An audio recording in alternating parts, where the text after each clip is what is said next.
Okay, I just want to show you some of the equipment that we use. We've been using for a while, and we consider it to be a good brand because we have it tried and we have it tested. But the Husqvarna, like I said, is good brand. They run like $300. This Echo is better.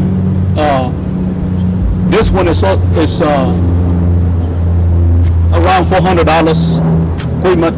This trimmer right here is about $300, and it's also Echo. It's some of the equipment that you can start with. It's good for the job, and when you go to do a job, you don't have to worry about broken down because you're gonna get your job done.